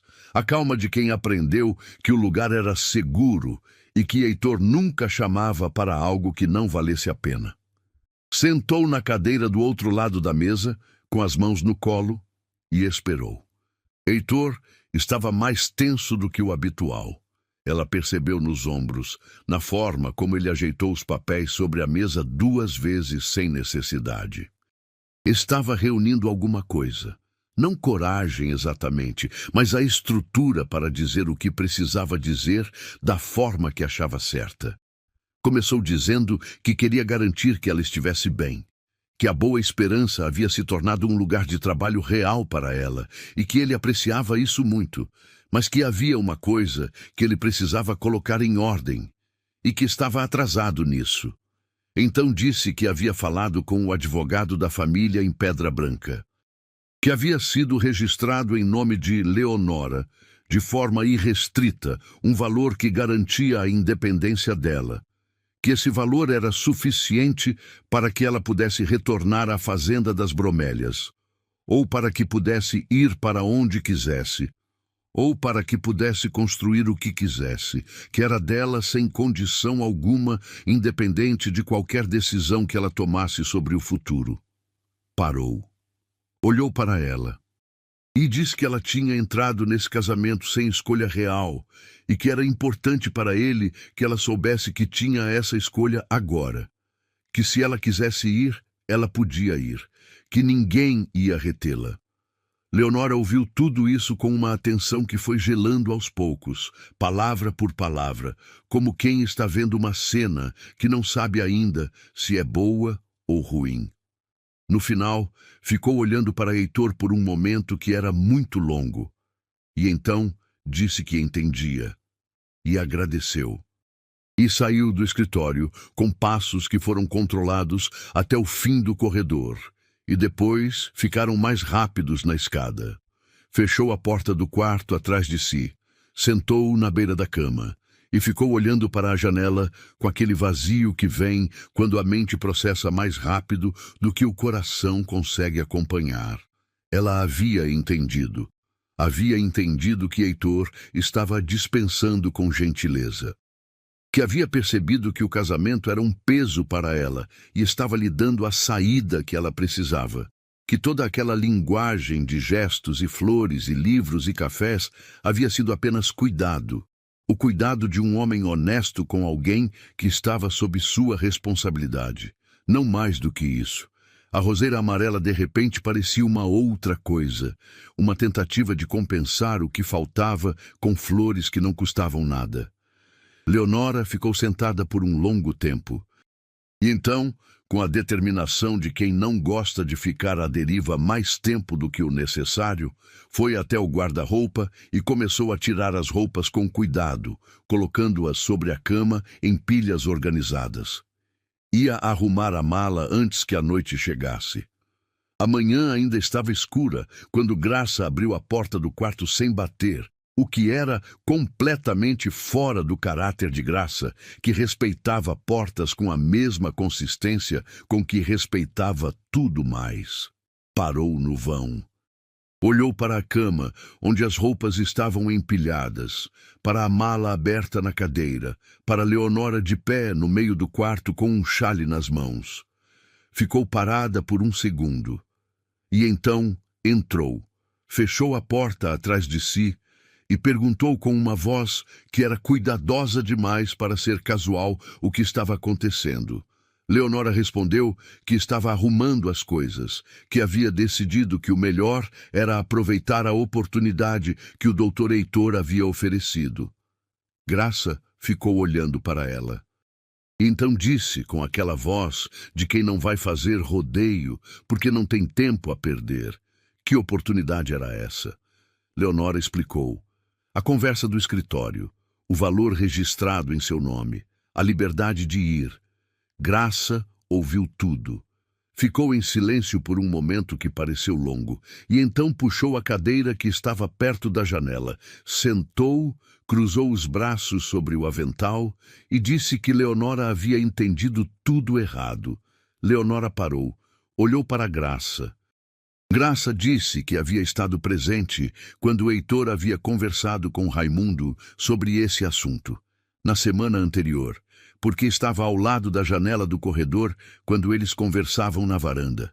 Não de propósito, esclareceu, mas que havia ouvido porque estava perto e eles não haviam baixado a voz. E o que Heitor havia dito a Raimundo era o seguinte, que ele havia chegado à conclusão de que não estava sendo justo. Que uma mulher de caráter como Leonora havia entrado num acordo que não havia escolhido, e que o mínimo que ele podia fazer era garantir que ela tivesse como escolher agora. Que se ela ficasse, que fosse por escolha, e que se fosse embora, que fosse com condições de recomeçar. Graça fez uma pausa, e então acrescentou que Raimundo havia perguntado ao patrão se ele queria que ela ficasse. E que Heitor havia ficado em silêncio por um bom tempo antes de responder que isso não era a questão, que a questão era que ela merecia a liberdade de decidir. Leonora ficou olhando para Graça com aquela atenção absoluta que ela tinha quando algo importante estava sendo dito, e perguntou o que exatamente Raimundo havia respondido a isso. Graça deu um sorriso mínimo. Disse que Raimundo havia respondido que, com o maior respeito, a pergunta era exatamente essa sim, e que o patrão estava evitando responder, e que Heitor havia ficado em silêncio de novo por ainda mais tempo, e depois dito apenas que havia plantado uma roseira amarela porque não havia mais flores amarelas no jardim, e que isso havia incomodado ele mais do que deveria para um detalhe tão pequeno. O quarto ficou muito quieto depois disso. Leonora ficou olhando para a mala aberta, para as roupas empilhadas, para as pilhas organizadas de uma vida que ela havia começado a construir naquele lugar sem perceber exatamente quando havia parado de ser temporária. A mala havia carregado de outubro quando saiu de casa com toda a incerteza daquele começo. Havia desfeito com cuidado nos primeiros dias, organizando as roupas na comodinha com aquela meticulosidade de quem está tentando criar ordem num lugar novo. E havia estado estacionada embaixo da cama desde então, por meses, porque ela havia deixado de precisar ter tudo pronto para ir. Havia deixado de viver com uma perna aqui e outra em outro lugar, sem perceber o momento exato em que isso havia acontecido. Havia ficado, sem declarar, sem cerimonial, havia ficado. Graça se levantou, Empurrou a mala para o lado da cadeira com uma firmeza que não admitia discussão e disse que ia fazer café. E que quando Leonora descesse, o café ia estar lá. E que depois do café, ela ia poder fazer o que quisesse, ir para onde quisesse, porque o doutor Heitor havia garantido isso, e a palavra dele valia. Mas que Graça esperava? Disse isso virando para a porta com a voz que carregava décadas de cozinha e de gente, e de ver as coisas pelo que são. Que ela fosse inteligente o suficiente para reconhecer o tamanho do que estava diante dos olhos. E que, às vezes, o maior ato de coragem de uma mulher não é ir embora. É ficar quando ficou, é o que ela de verdade quer. Leonora ficou sozinha no quarto por um longo momento depois que Graça saiu. Ficou olhando pela janela para o jardim, ainda escuro, com a madrugada pesando sobre as plantas, e tentando organizar o que estava sentindo em algo que coubesse numa decisão. Não coube. O que estava sentindo era grande demais para caber em decisão. Era do tamanho de uma vida inteira que vai escolhendo de onde está parada. Saiu do quarto sem a mala, desceu a escada, tomou o café que Graça havia deixado na mesa, silenciosa, sem aparecer, porque Graça sabia quando a presença ajudava e quando atrapalhava. Ficou olhando pela janela da cozinha para o quintal que ia clareando aos poucos com a manhã de janeiro. O limoeiro recebendo as primeiras listras de luz, as ervas no canteiro se abrindo com a umidade do amanhecer. E no canto leste do jardim, visível mesmo dali, o vermelho que ela já sabia ser as primeiras rosas do pé novo, mas o amarelo que estava começando a abrir entre eles. Aquela cor específica de amarelo que ela havia visto no criado mudo no primeiro dia. Heitor estava nos cafezais da encosta leste naquela manhã.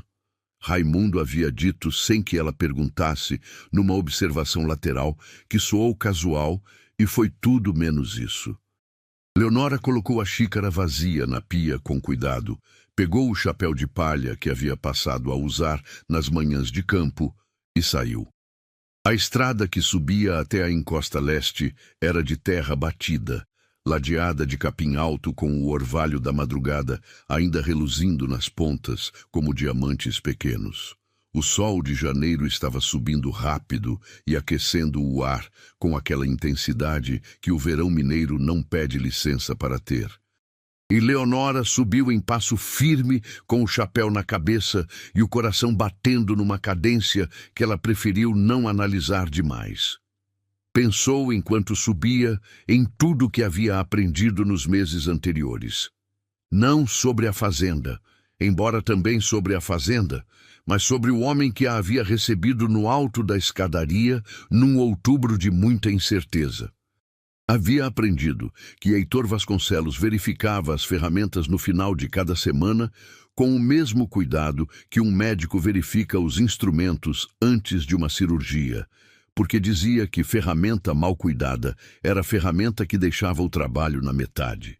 Havia aprendido que ele tomava o café da manhã de pé, encostado na janela da cozinha, olhando para o campo como quem passa os olhos pelo dia antes de entrar nele. Havia aprendido que quando ele estava preocupado com algo na fazenda, passava a fala mais curta do que o habitual, e o habitual já era curto, e que quando estava satisfeito com o andamento das coisas, havia uma leveza nos ombros que alguém desatento confundiria com nada, mas que Leonora havia aprendido a identificar como o equivalente dele a um sorriso. Havia aprendido que ele sabia o nome de cada trabalhador da fazenda e não apenas o nome. Sabia da família, sabia quando alguém estava passando por algo difícil e, nesses casos, aparecia com um ajuste de trabalho ou um dia de folga que ele apresentava como questão prática, mas que era, na verdade, cuidado. Havia aprendido que ele lembrava de detalhes pequenos que outras pessoas não registravam. O dia em que ela havia dito de passagem que o limoeiro do quintal lembrava o da casa do pai, ele havia colocado um vaso de limão siciliano na janela da sala 2 dias depois, sem explicação e sem autoria assumida. Havia aprendido que era o tipo de homem que não anuncia o que faz porque não faz para ser visto. Havia aprendido, em suma, que rumores são a menor fração da verdade e que a maior parte de qualquer pessoa só aparece quando você fica tempo suficiente para merecer ver. Viu Heitor de longe, entre as fileiras de café. Estava inclinado, verificando alguma coisa numa das plantas, com a concentração total de quem está fazendo um trabalho que conhece de cor. Raimundo estava a uns 100 metros de distância, orientando 2 trabalhadores num trecho diferente, longe o suficiente para que tudo o que acontecesse naquele pedaço do cafezal fosse privado. Heitor a ouviu chegar. Era um homem que percebia a presença e se endireitou. Ficou olhando para ela com aquela cautela que estava sempre nos olhos, mas havia também outra coisa dessa vez. Havia uma tensão que era diferente das outras. Não a tensão de quem está em guarda, mas a tensão de quem está esperando, sem saber ao certo o que está esperando. Leonora parou a 2 metros dele. O cafezal ao redor cheirava a terra e a folha verde, e ao café que estava ainda em flor naquele trecho, um perfume branco e leve que o calor do sol espalhava como se quisesse ajudar. Ela o olhou nos olhos e disse que havia entendido errado ontem, que havia pensado que ele estava lhe dando uma saída porque queria que ela fosse, mas que tinha conversado com graça e entendido o que de fato havia acontecido. Heitor ficou quieto. Os olhos não se desviaram dos dela. Leonora continuou. Disse que ele havia dado a ela a liberdade de escolher porque achava que era o certo, que não havia assumido que ela queria ficar. E que isso, disse ela, era o gesto mais honesto que alguém havia feito por ela em muito tempo. Heitor ficou olhando para ela por um momento que tinha a qualidade do silêncio antes da chuva, aquele silêncio carregado, que não é ausência de som, mas presença de alguma coisa que está prestes a acontecer. Então disse, com a voz um pouco mais baixa do que o habitual, que havia uma coisa que ele precisava dizer, que havia tentado dizer de outras formas, mas que aparentemente as outras formas não tinham sido suficientemente claras. Leonora esperou. Heitor disse que quando havia feito o acordo com Ernesto, havia sido honesto sobre o que oferecia, respeito, segurança, honestidade, e que havia sido honesto sobre o que não esperava, que ela o amasse, que sentisse por ele mais do que era razoável sentir por um estranho, mas que o que ele não havia previsto, e que ele, um homem que gostava de prever as coisas, havia sido surpreendido por isso de um jeito que não sabia bem como nomear. Era que em algum momento, entre outubro e janeiro, entre o primeiro café do lado de fora da porta e a tarde do canteiro de ervas, ele havia começado a ter algo para perder. E que a ideia de que ela poderia pegar a mala e ir embora com a mesma decisão com que havia chegado havia sido a coisa mais difícil que ele tinha encarado em muito tempo. Parou. Olhou para os cafezais. Então, com aquela honestidade, que era a única língua que ele conhecia de verdade, disse que não sabia se isso era o que ela queria ouvir, mas que havia decidido que era melhor dizer e ser errado do que não dizer e ficar se perguntando. O mundo ao redor deles tinha todos os sons do Campo de Janeiro. Os pássaros, as cigarras no auge do calor, o vento que movia os galhos do café com aquele barulho de seda verde. Leonora ficou olhando para Heitor Vasconcelos, para o homem que deixava flores amarelas sem assinar, que escolhia poemas sobre honestidade, que havia plantado uma roseira porque a cor havia importado. E sentiu uma coisa que não era surpresa, porque ela já sabia, mas que era a satisfação de ver confirmado o que o coração havia reconhecido primeiro. Deu um passo à frente. Ficou perto o suficiente para que ele precisasse olhar para baixo para vê-la. e disse que havia entrado naquele casamento com uma mala pequena e muito medo, e que em algum momento entre outubro e janeiro havia parado de ter medo sem perceber exatamente quando. E que se ele estava perguntando se era isso que ela queria ouvir, a resposta era que sim, era exatamente isso. Heitor ficou olhando para ela por um momento longo.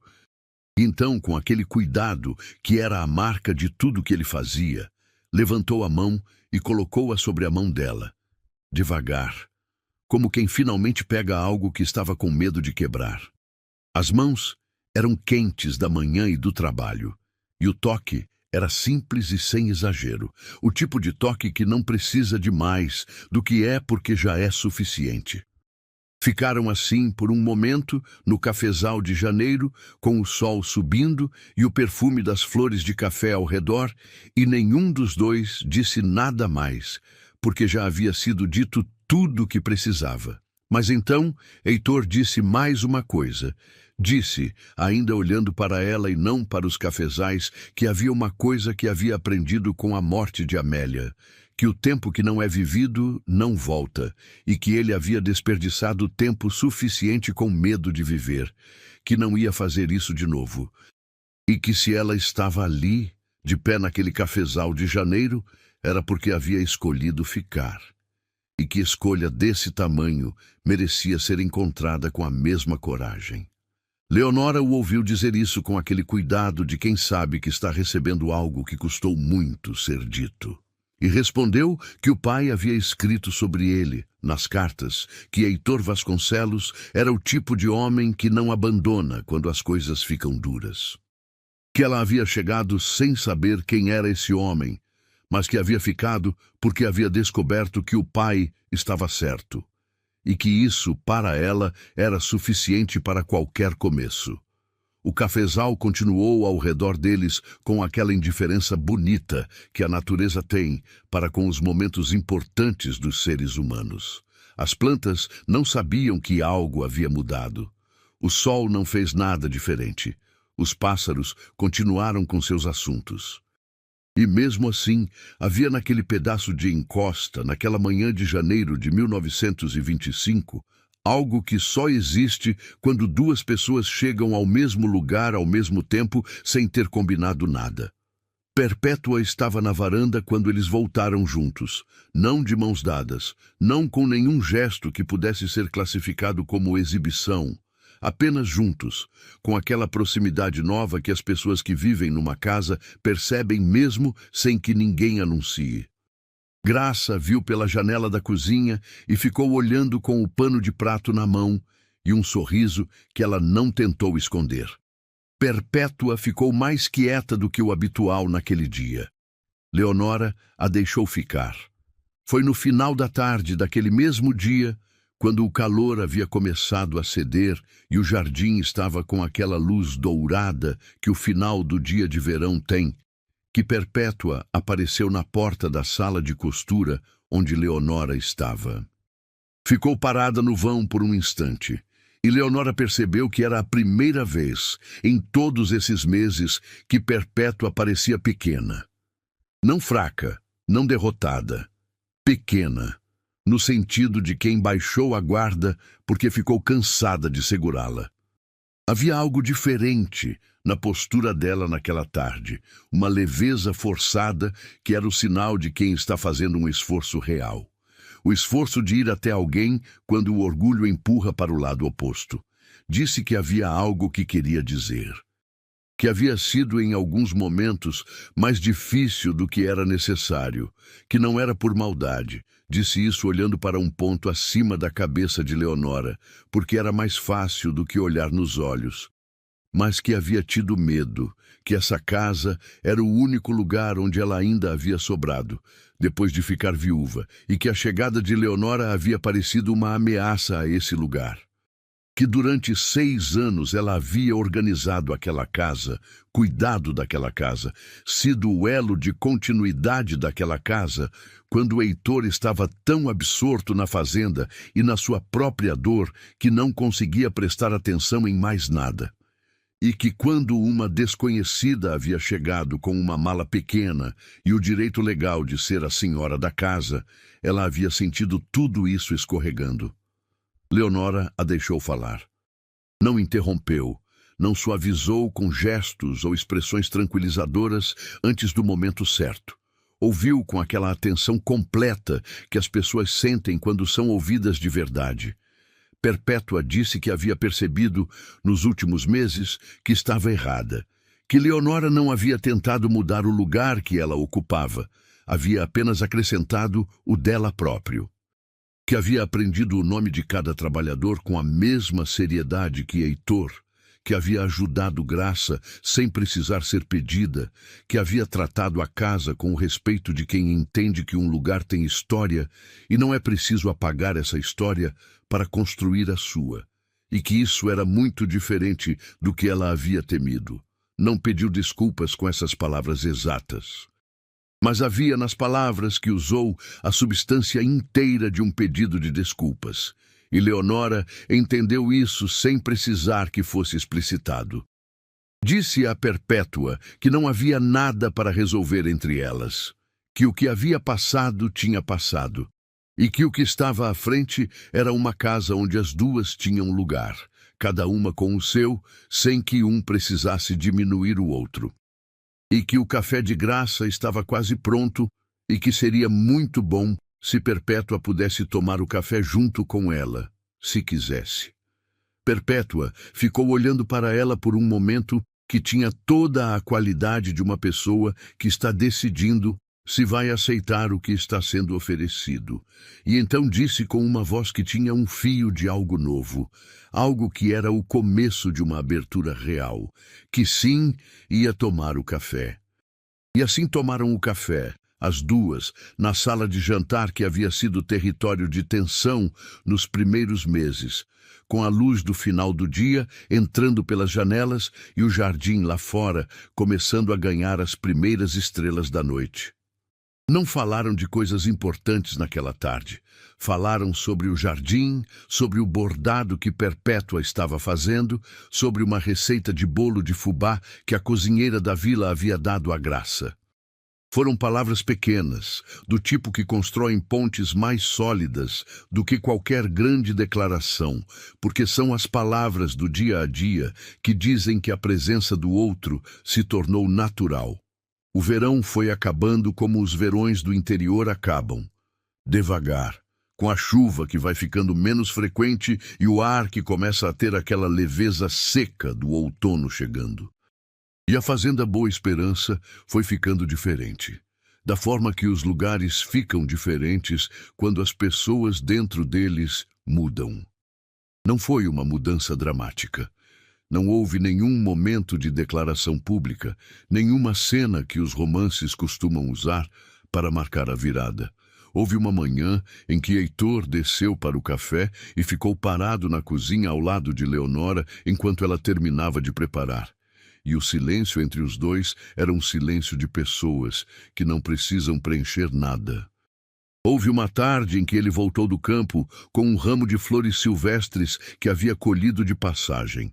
Não amarelas dessa vez, eram roxas, do tipo que cresce na beirada do caminho depois da chuva, e colocou sobre a mesa da sala sem dizer nada, e Leonora as colocou num vaso de vidro, e elas ficaram lá a semana toda. Houve uma noite de chuva, em que os dois ficaram no alpendre até tarde, ele com o caderno de anotações e ela com o livro, e nenhum dos dois lembrou de entrar, até que a chuva parou e o frio da madrugada chegou de uma vez. Eram momentos pequenos. Eram momentos que a maioria das histórias de amor não conta porque não parecem suficientemente dramáticos para quem está de fora. Mas eram os momentos que constroem o que fica. A familiaridade que não vira tédio, a intimidade que não vira rotina sem graça. O amor que não é mais surpresa, mas que não perdeu o peso. Eram a prova de que o que havia sido construído entre os dois era real. Não porque havia sido declarado em palavras grandes, mas porque estava presente na textura de cada dia. 3 anos depois daquela tarde de outubro em que Leonora Medrado havia chegado à fazenda Boa Esperança com uma mala pequena e muito medo, a fazenda era uma coisa diferente. O jasmineiro, na coluna da varanda, havia chegado à sacada do andar de cima. A roseira amarela do jardim leste havia crescido e ramificado, e agora havia 3 pés, onde antes havia um. E no verão, eles floresciam com uma generosidade que Raimundo dizia ser coisa de planta contente. O canteiro de ervas havia sido reorganizado por Leonora no 2º ano, com plantas novas e uma lógica que Graça havia levado 1 semana para entender, e depois de entender havia admitido com aquela honestidade direta que era a marca dela, que era melhor do que a que havia antes. A fazenda estava prosperando. O café daquele ano havia sido o melhor em quase uma década.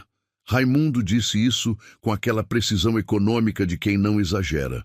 E Heitor havia reinvestido parte do lucro em melhorias que Leonora havia sugerido, com aquela tranquilidade de quem consultava de verdade, de quem ouvia como parceiro e não apenas como cortesia. Perpétua havia encontrado, ao longo desses 3 anos, um lugar que era seu sem precisar defender com medo. Havia se tornado uma companhia real para Leonora nas tardes de chuva, quando as duas ficavam na sala de costura com as agulhas e os tecidos e a conversa que havia aprendido a fluir, ainda cautelosa às vezes, ainda com o custo de quem não tinha o hábito, mas real.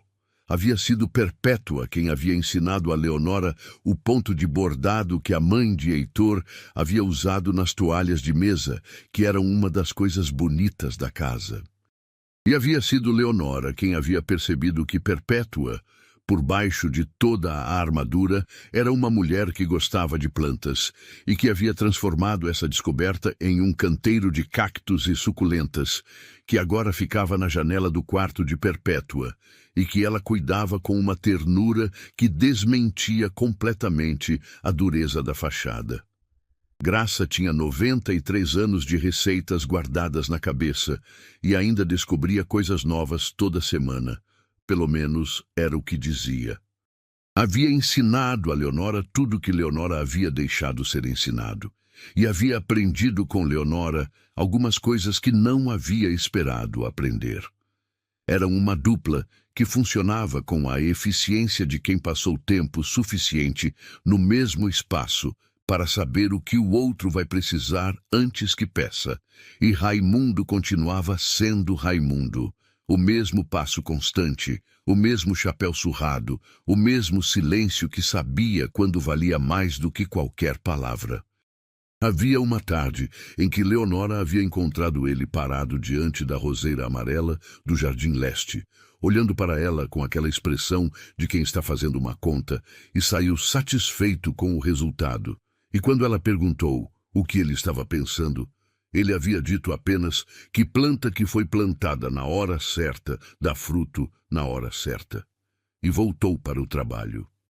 Em Pedra Branca, a história de Leonora e Heitor havia se tornado o tipo de história que as vilas do interior guardam com carinho, contada de varanda em varanda, modificada aqui e ali pelo tempo e pela imaginação de quem conta, mas com o núcleo intacto.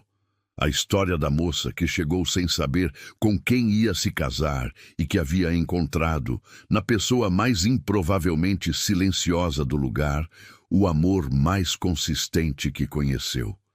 Havia quem exagerasse nos detalhes, havia quem inventasse episódios que não aconteceram, havia as versões mais dramáticas e as mais suaves, mas todas terminavam da mesma forma, com a boa esperança florescida e os dois continuando na vida que tinham construído juntos, que não havia começado como história de amor, mas que havia se tornado, no caminho, exatamente isso. Filomena, a senhora da diligência, havia passado uma vez pela fazenda 2 anos depois, visitando a cunhada em Pedra Branca, e havia sido recebida para tomar café na varanda como visita de respeito. Havia olhado para Leonora e para Heitor, sentados um ao lado do outro com aquela naturalidade de quem já aprendeu a existir no mesmo espaço, e havia dito, ao se despedir, que havia acertado quando disse que Leonora precisaria ser mulher de paciência, mas que havia subestimado o que viria depois da paciência. Leonora havia dito que às vezes a paciência é só o tempo que a gente precisa para aprender a ver o que sempre esteve lá. Filomena havia concordado com aquela sabedoria discreta de quem viveu o suficiente para saber que as verdades mais importantes são as que chegam simples. Numa tarde de outubro, 3 anos depois da primeira tarde de outubro, com o mesmo sol de âmbar e o mesmo cheiro de terra seca e eucalipto na entrada da estrada que ela havia cruzado pela primeira vez com uma mala e muito medo, Leonora estava na varanda da frente com uma xícara de café nas mãos e o olhar no horizonte que ela agora conhecia de cor. Cada morro e cada árvore e cada variação de luz que o final do dia jogava sobre tudo. Ouviu os passos de Heitor na madeira do assoalho, ouviu a cadeira ao lado sendo puxada, ouviu o silêncio de quem se acomoda num lugar que é seu. Heitor pegou a xícara dela sem pedir. Havia aprendido que ela gostava de compartilhar o café do final do dia. Não era algo que tinham discutido, era algo que havia acontecido. Tomou um gole, devolveu. A mão dele ficou sobre a dela por um momento, depois de devolver a xícara. Um toque breve, habitual, do tipo que não é mais novidade, mas que não perdeu o calor. Havia uma carta sobre a mesa ao lado. Carta do pai, que escrevia de 2 em 2 meses com a letra que havia ficado um pouco mais vacilante, mas continuava sendo inconfundivelmente a dele. Ernesto Medrado havia melhorado da saúde aos poucos, com o ritmo que os corpos decidem quando querem, e a fazenda das Bromélias estava sendo tocada por um primo de Leonora que tinha jeito para a terra. Ernesto havia visitado a Boa Esperança no ano anterior, a primeira visita, e havia ficado uma semana. Havia passado horas conversando com Heitor no escritório, os dois amigos de décadas que o tempo havia separado e a vida havia devolvido de uma forma que nenhum dos dois havia planejado. E havia dito a Leonora, na noite antes de partir, que havia feito a escolha certa. Não porque as coisas tinham dado certo, mas porque havia visto com seus próprios olhos o que havia dentro daquela escolha. E que isso era mais do que qualquer pai poderia pedir. Ficaram assim, olhando para o horizonte que ficava laranja, e depois vermelho, e depois cor de ferrugem, com o campo ao redor esfriando devagar, e os pássaros fazendo o barulho que fazem no final do dia. E Leonora pensou no outubro de 3 anos atrás, na diligência que balançava, nos morros brancos, na mala pequena, na flor amarela sobre o criado mudo, no café fumegante do lado de fora da porta. Pensou em como havia chegado sem saber nada sobre o homem ao lado de quem estava sentada agora. E pensou que talvez fosse isso, talvez fosse exatamente isso, o que tornava aquela história a mais linda que ela conhecia. Não o começo grandioso, não a revelação dramática, não o gesto que faz a plateia segurar o fôlego, mas os gestos pequenos e consistentes de um homem que havia aprendido a amar sem saber que estava ensinando uma mulher a fazer o mesmo. E a escolha dela, a escolha real, a que foi feita num cafezal de janeiro com o sol na cara e o coração desperto, de ficar. Não havia chegado sem escolha, havia chegado sem saber, e havia ficado porque havia aprendido o suficiente para querer. Havia ficado porque havia entendido com aquela clareza que só vem quando a gente para de correr do que está sentindo, que querer é a única forma real de escolher. Às vezes é isso. Às vezes, o amor mais verdadeiro não é o que chega pronto, com nome e endereço e instruções de uso.